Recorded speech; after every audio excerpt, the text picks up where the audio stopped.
Let's be honest. Today, having to walk from the far end of a grocery store parking lot under the afternoon sun feels like a form of medieval torture. We wear premium running shoes with carbon fiber plates, navigate using satellite maps accurate to the centimeter, and sip chilled bottled water. Yet, if your phone alerts you that you've hit 10,000 steps today, you probably feel like you've accomplished a historic feat worthy of being recorded in your family archives. But look at our ancestors. No maps, no cushioned rubber shoes, no concept of where they would sleep tomorrow. They simply stood up and walked. They crossed the arid deserts of East Africa, navigated the predator-infested valleys of the Middle East, traversed the freezing mountain ranges of Siberia, and somehow, by some miracle, set foot on continents isolated by vast oceans like Australia and South America. They covered a total of over 20,000 kilometers from their evolutionary cradle to populate virtually every corner of the planet. A primate with no sharp claws, no fangs, that runs slower than an obese house cat, completed the greatest journey in Earth's history. So how did they do it? And more importantly, why does your body feel like a train wreck after a casual afternoon walk? There is a common misconception when we think about prehistoric migration. Movies and popular science documentaries often paint a picture of muscular, athletic hominids, spears in hand, marching purposefully across continents. They look like professional ultramarathon runners competing in a high-stakes survival show. We ask ourselves, they must have possessed superhuman physical strength and an iron will to decide, today we conquer Europe. But the reality is far less romantic. And honestly, kind of lazy. Ancient humans didn't march. There was no grand strategy. They didn't wake up one morning and say, hey, I heard Beringia is nice this time of year. Let's pack up. In fact, the average migration speed of prehistoric humans was about 10 to 20 kilometers per generation. Yes, you heard that right. Every 20 to 30 years, they moved their home base by a distance you could easily drive in 15 minutes. The Great Migration of Homo sapiens was not a sprint. It was a slow generational leak of biomass. They simply followed migrating herds, sought out patches of riper berries, or moved to avoid an annoying neighboring tribe. But how did a chain of such tiny, aimless steps connect continents? To understand the biomechanics behind these footsteps, we have to travel back to 1976 in Laetoli, Tanzania.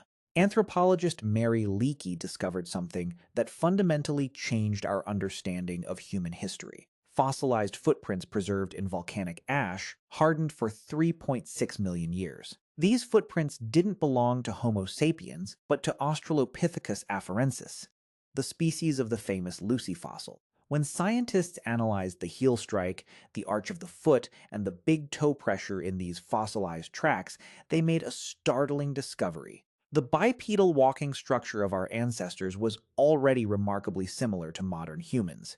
They were not slouching or swaying from side to side like chimpanzees. They possessed an upright gait with a distinct toe-off push and heel strike absorption. This means that long before our brains evolved to be massive and long before we learned to make stone tools, our bodies chose walking as their primary mode of interacting with the world. Analysis of the femur and knee joints of even older fossils shows that the load-bearing structure had shifted to distribute weight along a vertical axis. Africa was drying out, forests were shrinking, and savannas were expanding.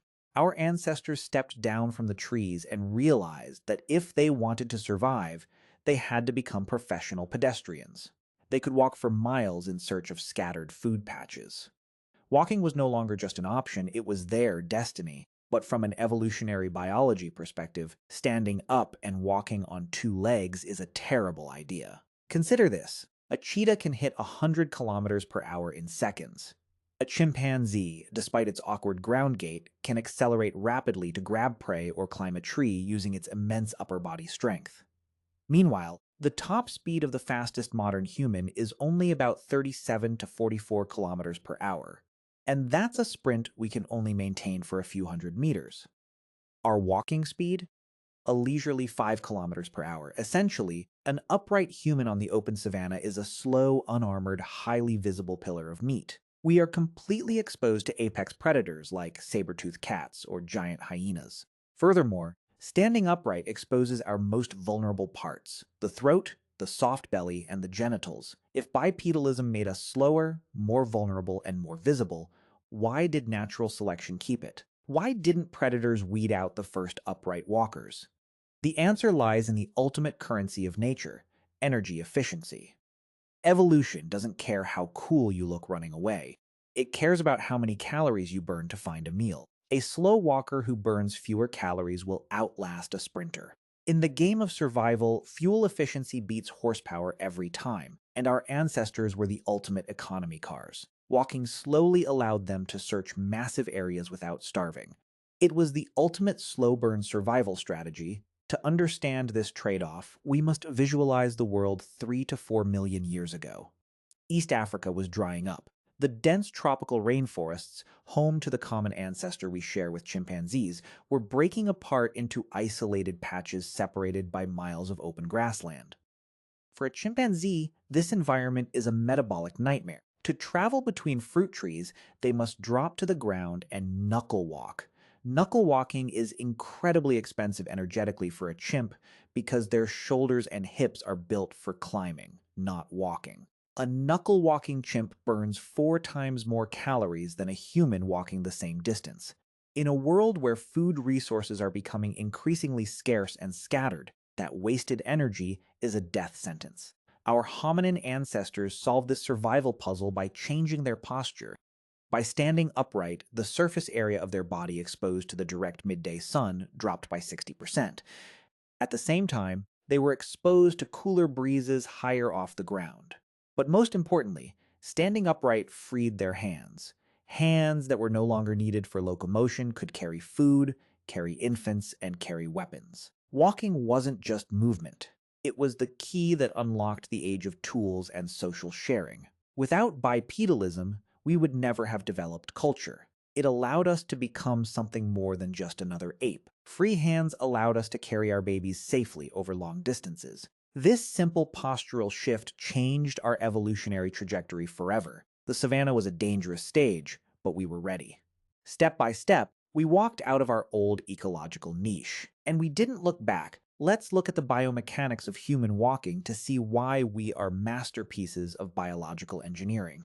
When you walk, your body doesn't actually use a lot of muscle force to push forward. Instead, you are performing what biomechanists call controlled falling. Every step is a process of leaning your center of mass forward, letting gravity pull you down, and then swinging your other leg forward to catch yourself. Our pelvis rotated laterally to provide a stable load-bearing platform, and our femurs angled inward so our feet land close to the body's vertical axis. This prevents us from swaying side to side as we walk, saving immense energy. Furthermore, we have something chimpanzees lack: an elastic foot arch. The arch acts as a natural spring, absorbing energy when the heel strikes and returning it as the big toe pushes off. The human Achilles tendon is also longer and more elastic than in any other primate, acting like a rubber band that stores mechanical energy. The result? Human walking is the most energy-efficient form of locomotion in the mammalian world. We consume less oxygen per kilogram of body weight than almost any other animal moving at moderate speeds. This allows us to maintain a steady pace for hours, while other animals would need to rest and cool down. Our sweat-based cooling and bipedal efficiency make us the endurance champions of the animal kingdom. Even without weapons, we are lethal in the long run. Our survival isn't about strength, it's about staying power. We are the marathon runners of the natural world.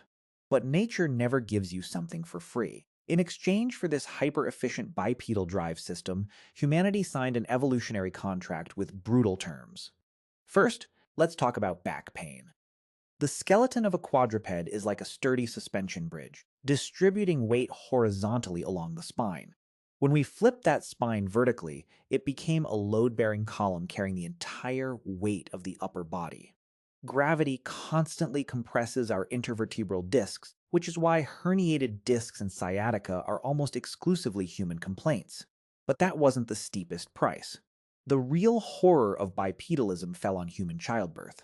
To walk upright efficiently, our pelvis had to narrow to keep the hip joints aligned. At the same time, human brains were evolving to be much larger. This created the obstetrical dilemma. An increasingly large fetal head had to pass through an increasingly narrow birth canal. Evolution's only solution was to force human babies to be born prematurely, compared to other mammals. Our infants are born completely helpless, unable to crawl or cling to their mothers like newborn chimps. Upright walking created a secondary consequence. It forced humans to develop complex cooperative social structures. An individual mother could not survive alone. The entire tribe had to assist in raising these fragile infants. The evolution of our gait shaped our social DNA. Picture a typical day of migration for an ancient tribe. They couldn't move quickly because the group included the elderly, pregnant women, and helpless children. Survival depended on coordinated cooperation. The healthiest adults walked ahead as scouts, scanning the landscape for predators. They communicated back using vocal calls or physical markers to guide the main group. But how did they carry water across dry corridors?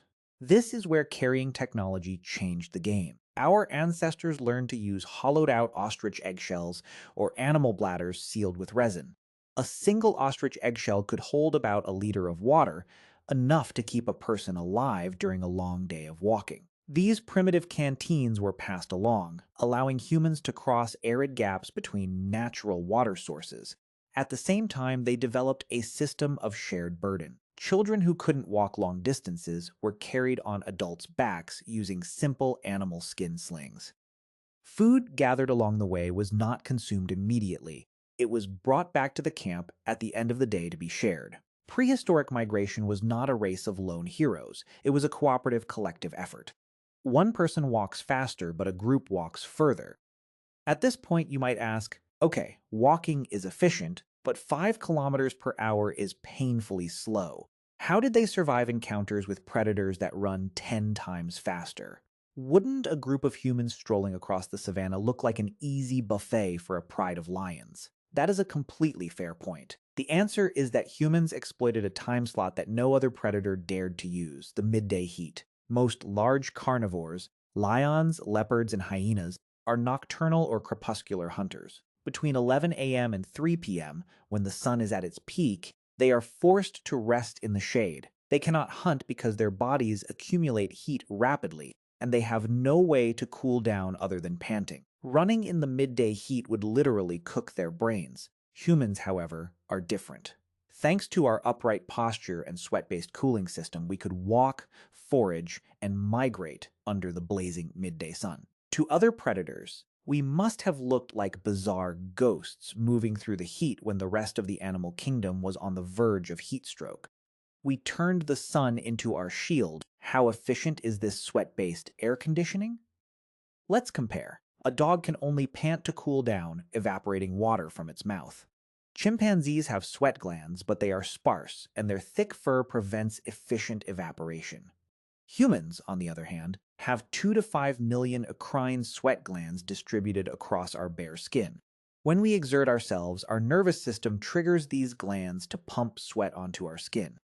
Because we lost our body fur, this sweat evaporates directly into the air, drawing heat away from our blood vessels. This process is so effective that a human can sweat up to 12 liters of water a day to maintain a stable core temperature of 37 degrees Celsius. This mechanism enabled persistence hunting. Prehistoric hunters didn't need bows or guns. They simply selected a prey animal, like a kudu, during the heat of the day and began to jog after it. The kudu would sprint away, leaving the humans behind, but it would have to stop in the shade to pant and cool down.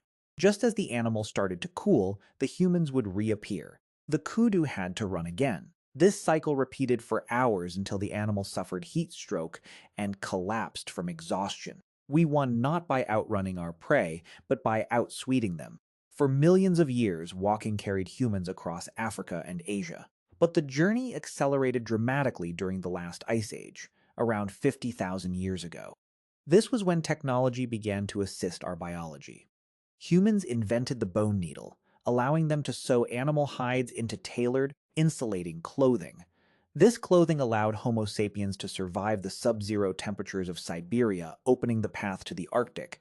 During this era, Global sea levels dropped as water froze into massive glaciers. Shallow straits became land bridges or closely spaced island chains. Using simple bamboo rafts, humans began island hopping across Wallacea, eventually reaching Australia, a continent that had never seen a primate before. To the north, the Bering Land Bridge emerged, connecting Siberia to Alaska. Humans walked behind herds of mammoths across this icy plain into the Americas. When the glaciers melted and sea levels rose, the bridge vanished, isolating the first Americans. But the journey was complete. An upright ape from East Africa had walked all the way to the southern tip of South America, Cape Horn. Walking had fulfilled its mission to cover the Earth, but the story doesn't end there. Today, that million-year journey has left a prehistoric ghost in your body. We are biologically programmed to walk a minimum of 10,000 to 15,000 steps a day to maintain metabolic stability. Our hearts actually rely on the contraction of our calf muscles during walking to pump blood back up against gravity. Our bones need the mechanical stress of walking to trigger remodeling and maintain density. Yet, the modern world has engineered walking out of our lives. We sit in office chairs for 8 hours, commute in cars, and take elevators. The average modern urbanite walks fewer than 3,000 steps a day. The excess calories we consume are stored as fat. Idle calves cause blood to pool in our lower limbs, leading to varicose veins. An inactive spine suffers constant compression, causing chronic lower back pain. We live in a paradox. We possess bodies built to traverse continents, yet we cage them in small rooms and office cubicles. This lack of movement doesn't just weaken our muscles. It is the root cause of modern diseases like obesity, type 2 diabetes, and cardiovascular issues. Our bodies are protesting because they aren't doing what they do best, walking. To solve this, modern industry has created some ironic solutions. We buy expensive treadmills to walk in place inside air-conditioned rooms. We spend hundreds of dollars on running shoes with thick cushioned soles to protect our feet from hard asphalt. These technologies raise the floor, making movement safe and comfortable in an artificial environment. However, relying too heavily on highly supportive footwear can actually weaken our feet. When the foot arch is constantly supported by artificial cushioning, the muscles in the arch stop working and atrophy. This leads to flat feet and reduces our body's natural shock absorption capacity, sending the impact forces of walking directly up into our knees and hips. Our ancestors walked barefoot or in thin leather moccasins. They didn't need air cushions because their arches and Achilles tendons were conditioned to act as natural shock absorbers. Trying to improve our gait with technology can sometimes be like putting training wheels on a Formula One car. It dampens the power and flexibility of a brilliant biological machine. Walking is not just exercise. It is the activity that defined our species.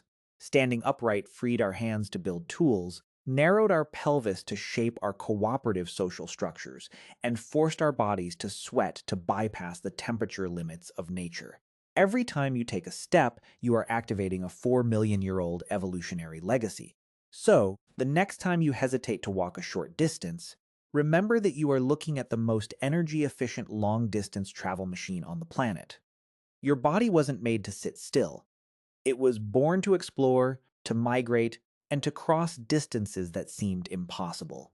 The journey of our ancestors ended when they populated the globe, but your journey continues every day, starting with your very next step. Now, let's discuss in the comments. Imagine you are thrown back to prehistoric times and have to embark on a 1,000-mile migration with your tribe. You can only bring one primitive tool, a hollowed ostrich eggshell to carry water, or a wooden friction drill to start fires. Would you choose to fight thirst or fight the cold? Let me know your choice below, and don't forget to like and subscribe to explore more evolutionary mysteries. See you in the next